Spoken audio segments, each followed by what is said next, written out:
Salve, cambada do YouTube, como é que vocês estão? Tudo na paz? Estou aqui trazendo mais um vídeo para vocês e hoje irei falar sobre um assunto, digamos que bem problemático, eu diria, que se trata da canonicidade do anime de Dragon Ball Super. Porque do nada, do absoluto nada, surgiu na fandom de que o anime de Dragon Ball Super não seria canônico.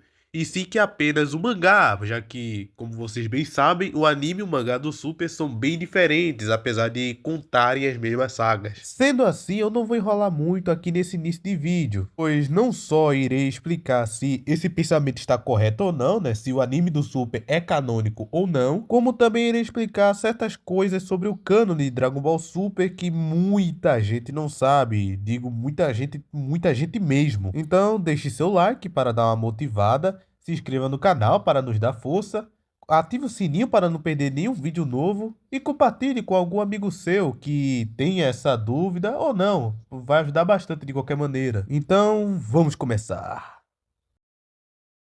Como eu citei na introdução, um dos principais motivos, se não o principal, para muitos crerem que o anime de Dragon Ball Super seja um completo filler, é porque ele se difere muito do mangá, porque apesar deles terem as mesmas sagas, ele se difere muito nos acontecimentos e como contar elas, seja na saga do Bills, na saga do Torneio dos Destruidores, na saga do Goku Black ou na saga do Torneio do Poder. Alguns exemplos básicos para vocês terem noção, pois imagino que possa ter alguém que não tenha lido direito o mangá, né? No anime temos o Goku ativando o Kaioken junto do Super Saiyajin Blue para enfrentar o Hit, enquanto que no mangá não temos o Kaioken, mas em compensação temos o Goku se transformando no Super Saiyajin Deus antes do Blue. No anime, Goku Black tem o Super Saiyajin Rosé como sua única transformação, enquanto no mangá ele tem tanto o Super Saiyajin normal, de cabelo loiro, quanto o Rosé. Além disso, o Black enfrenta o Goku no anime pelo menos umas 3, 4 vezes, enquanto que no mangá eles nem sequer lutam. No anime tivemos a transformação corrompida do Zamasu, que é quando ele fica com aquele braço gigante,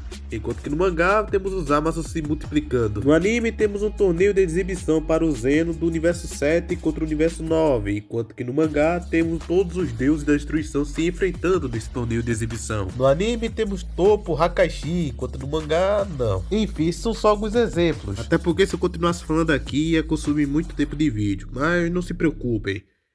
Em breve eu farei mais alguns vídeos comparando algumas coisas de anime e mangá, então não se preocupem. Além dessas diferenças, os fãs alegam que o mangá é o mais próximo da visão do autor, que no caso é o Akira Toriyama, afirmando que ele teria mais participação na criação das sagas do mangá, e com isso seria o verdadeiro canon de Dragon Ball Super. E em resumo, é bem isso o motivo de acharem que só o mangá importa para Dragon Ball Super. Só que esse é um pensamento muito fechado, eu diria. E tem evidências que mostram que não é bem assim, até porque a história do anime continuou antes do mangá. E uma das principais fontes que prova que sim, o anime de Dragon Ball Super é confiável, é canônico para a história de Dragon Ball, é o próprio Toyotaro, que é quem desenha o mangá de Dragon Ball Super. Aí, para vocês terem uma noção. E ele revelou isso em duas entrevistas. A primeira sendo na França, inclusive você pode até encontrar essa entrevista no YouTube, tem a gravação do Toyotaro lá. Vou deixar até o link na descrição para facilitar, mas vocês podem pesquisar e procurar que vão achar. Mas explicando aqui o que o Toyotaro disse na entrevista. Ele cita que o enredo criado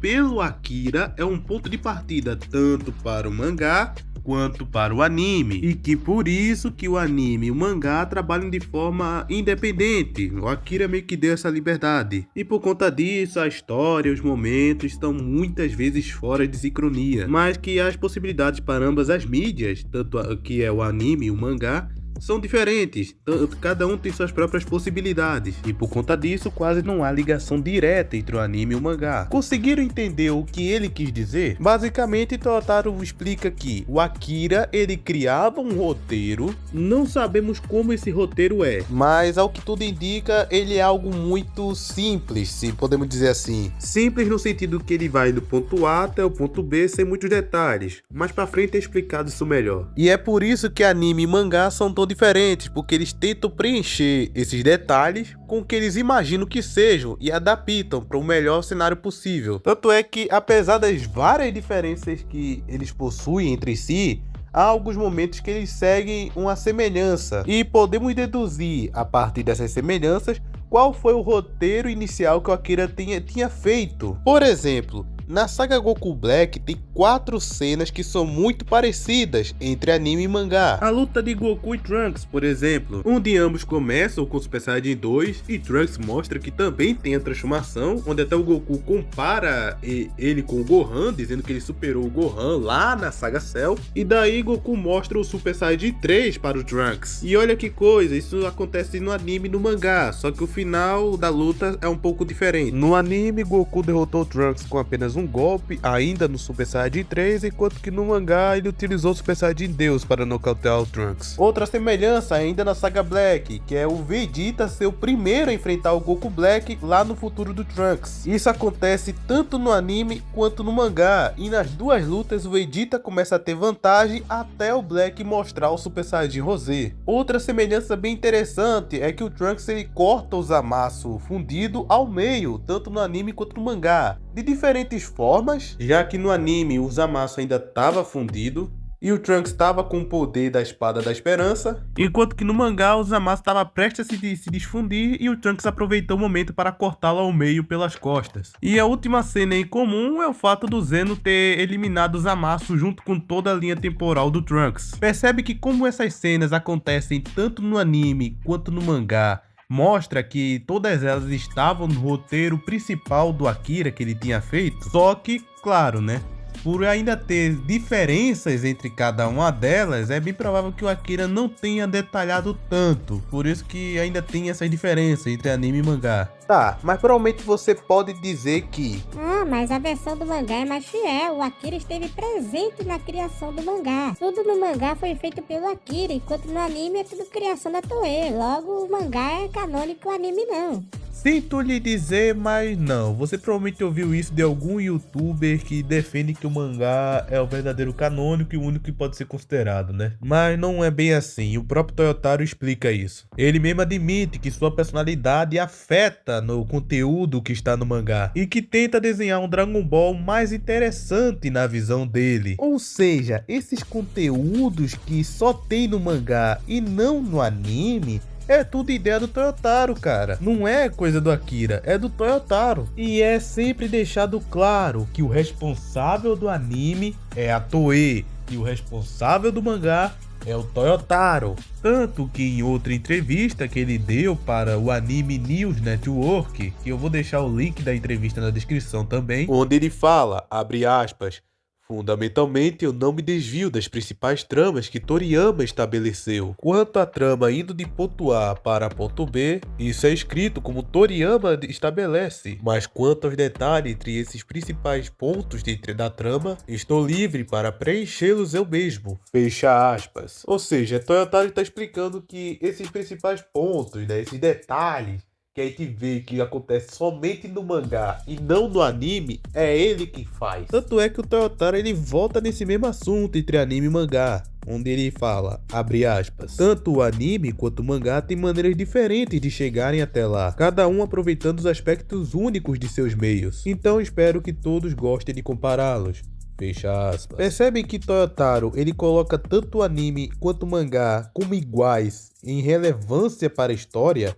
Ele não coloca o mangá acima do anime, nem o contrário. Os dois são iguais em relevância para a história. Deixando claro que sim, o anime é canônico assim como o mangá. Claro, nessa mesma entrevista, o Toyotaro também explica outras coisas a respeito da criação da história. Onde todo mês o Toyotaro enviava um storyboard por Akira e ele respondia dando sugestões sobre o que alterar. Ele fala que o Akira era bem exigente e apontava para onde ele deveria corrigir. E que suas correções e feedback eram incrivelmente precisos e úteis. Mas calma lá, meu jovem. Ele logo em seguida fala que o Akira era mais exigente com piadas e momentos cômicos do que com a própria história. E que muitas vezes o Akira não lhe dava um feedback específico para os detalhes que ele fazia. E que infelizmente ele não tinha o Akira ao lado dele para que ele possa fazer perguntas o tempo todo. Então o que dá para presumir disso é que o Akira ele olhava o mangá e corrigia. Só que a correção dele também não era lá essas coisas. coisas, como muitos fãs pensam por aí. Tanto que muitas vezes o Toyotaro ele recebia informações da equipe do anime. Pra vocês terem noção que o Toyotaro teve uma certa ajudinha da Toei para poder continuar com o mangá. Mas aí você pode dizer que... mas o Toyotaro ainda recebia ajuda, enquanto a Toei sequer perguntava pro Akira, ela fazia tudo do jeito dela, não perguntava, não pedia ajuda nem nada. Olha, é muita ingenuidade sua achar que a Toei em nenhum momento procurou o Akira para perguntar algo sobre a história. Pois como o próprio Toyotaro explica, o que eles recebem é um roteiro no papel, só palavras, não tem desenho, não tem nada, é só uma escrita ali e ainda por cima não é nem nada detalhado. Até porque é só você parar para analisar, o Akira também esteve envolvido no filme Batalha dos Deuses, Renascimento de Frieza, Dragon Ball Super Broly, Super Hero, onde todos eles foram feitos por ninguém menos que a Toei. Então, cara, é muita ingenuidade de sua parte achar que o Akira também não teve envolvimento no anime, assim como teve no mangá. Além de que uma coisa bem interessante é que alguns personagens podem ter sido feitos pela Toei e não pelo Akira, como por exemplo a Kaylee, e isso foi revelado em entrevistas. Em uma das entrevistas feitas pelos produtores do anime, Ryota Nakamura, que era o diretor, e o produtor Satoru Takami, eles explicam que a Caulifla, por exemplo, não estava inicialmente no rascunho de Akira Toriyama, ou seja, não fazia parte do roteiro ainda. Só que durante uma conferência de roteiro foi citado que o Broly era muito popular, o que é verdade. E daí eles tiveram a ideia de criar um personagem parecido com o Broly. E dessa ideia surgiu a criação da Kaylee, onde teve todo o seu visual feito pela Toei, que depois entregou para o Akira. O Akira gostou e aceitou, fazendo parte do seu roteiro. E ainda por cima ele fez a Caulifla para acompanhar a Kaylee, que foi criada pelos produtores do anime. E isso aqui também serve para quebrar o argumento desses fãs que falam que a Toei não procurava o Akira, fazia tudo do jeito dela sem consultar nada. Isso já prova o contrário. O pessoal sim consultava o Akira quando precisava. Algo que reforça isso na criação do Jiren. Eles falam que o Akira não tinha dado informações de como era a personalidade do Jiren. E originalmente pensaram em deixar o Jiren mais falador, mais heróico, algo mais parecido com o que o Toppo é. Só que quando entregaram essa ideia pro Akira, o Akira corrigiu eles falando que o Jiren é um personagem que não fala. Mostrando que sim, a Toei tinha sim acesso ao Akira e o Akira também ajudava quando precisava. Então, em resumo, tanto o anime quanto o mangá são canônicos e não tem nenhuma informação, nem do Toyotaro, nem de alguma revista da V-Jump, nem nada que diga que só o mangá que conta e o anime deixa pra lá. Tanto é que o Toyotaro indiretamente coloca o anime e o mangá como iguais em relevância na história. Então sim, anime e mangá são canônicos, apesar de suas enormes diferenças um para o outro. É só você pensar que Dragon Ball Super seria duas linhas temporais alternativas uma da outra, que andam juntas lado a lado, só que com, claro, suas diferenças. E as duas são continuações oficiais da história principal, que é o Z. Então, cara, você que diz por aí que o anime é filler, só o mangá deve ser considerado e não sei o que, ou se tu nem fala nada, mas pensa isso, por favor, pare. Você provavelmente ouviu isso de algum youtuber, isso eu tenho certeza absoluta. Não vou citar nomes, é claro, mas você já deve saber quem são. Então, por favor, pare. Só aceite, cara. O fato é, tanto o anime quanto o mangá do Super são canônicos. Agora, uma coisa que você não pode fazer, e beleza, você concorda que os dois são canônicos. Agora, algo que você não pode fazer é juntar as duas coisas. Como assim? Você pergunta. Bem, anime e mangá tem suas próprias regras, se é que eu posso falar assim. Pois como a história é diferente, muitas coisas também são diferentes, apesar de serem tecnicamente a mesma coisa. E a principal delas é o Power Scaling, já que muita gente esquece que os personagens do anime e os personagens do mangá têm poderes diferentes em sua grande maioria. Como por exemplo, o Black peitando o Vegeta Super Saiyajin Blue usando apenas o Super Saiyajin normal, de cabelo loiro, enquanto que no anime o Black precisa do Super Saiyajin Rosé para isso. Ou então no anime, onde o Zamasu Gatai bate de frente com o Vegito Blue, enquanto que no mangá ele apanha que nem cachorro. Ou então o Toppo, que batia de frente e até era mais forte que o Super Saiyajin Blue em sua forma base no anime, e precisou do Super Saiyajin Blue Evolution para bater de frente, já que ele ativou o modo Hakashi, enquanto que no mangá, além de não ter a transformação, ele tava se cagando todo pra bater de frente no Vegeta Super Saiyajin Blue e tava perdendo ainda por cima. Então, cara, quando você quiser analisar Dragon Ball Super, separe o anime do mangá. É a melhor opção que você pode fazer. Deixe bem claro que isso só funciona no mangá, caso você esteja analisando o mangá, ou que funciona apenas no anime, caso você esteja analisando apenas o anime. Os dois não tem como se misturar. É tipo água e óleo, não se misturam. Bom, chegamos ao fim de mais um vídeo, pessoal. Esse foi um vídeo que eu tava aguardando pra fazer, pois, sinceramente, eu tô cansado de ver um monte de gente tratar o anime Dragon Ball Super como um grande filler, já que não faz sentido, cara. Se você quer considerar Dragon Ball Super, considere os dois, tanto anime quanto mangá, é melhor. E acontecia muito comigo que sempre que eu fazia algum comentário, alguma postagem, vídeo de algum outro youtuber, muita gente me cobrava como se fosse errado citar algum momento do anime, como se o anime fosse filler, não pode ser levado em consideração para a história. E também tem youtubers que fazem isso, que só levam em consideração o mangá e tratam o anime como filler. E me incomoda como os fãs de Dragon Ball são muito Maria vai com as outras, sabe? Se um youtuber fala, eles automaticamente acreditam em tudo. E eles sequer se dão o trabalho de fazer uma pesquisa mínima para ver se realmente é isso mesmo. Eu garanto para todos vocês, tem muita coisa em Dragon Ball que a maioria dos fãs acreditam ser algo,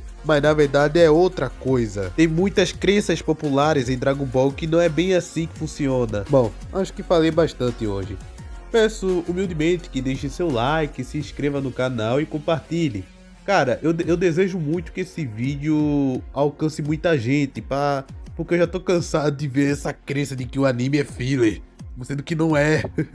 Se possível, cara, se vocês puderem me ajudar a esse vídeo chegar em mais gente, pô, vai ser muito bom, porque aí essas pessoas vão entender que estão erradas, né? Enfim, eu quero aproveitar também para anunciar para vocês que eu tenho um canal secundário que se chama Dubla Kumo, onde eu tô fazendo algumas dublagens de animações feitas por fãs ou até cenas do próprio anime. Por enquanto eu só tô dublando cenas de Dragon Ball, mas em breve também farei cenas de outras mídias, já que um dos meus desejos é um dia me tornar um dublador. E eu criei esse segundo canal para ser meu treinamento, digamos assim. E se possível, por favor, deem uma passada lá e deem sugestões do que eu possa dublar. Eu vou agradecer bastante. Enfim, me despeço de vocês aqui. Até o próximo vídeo, pessoal. Falou!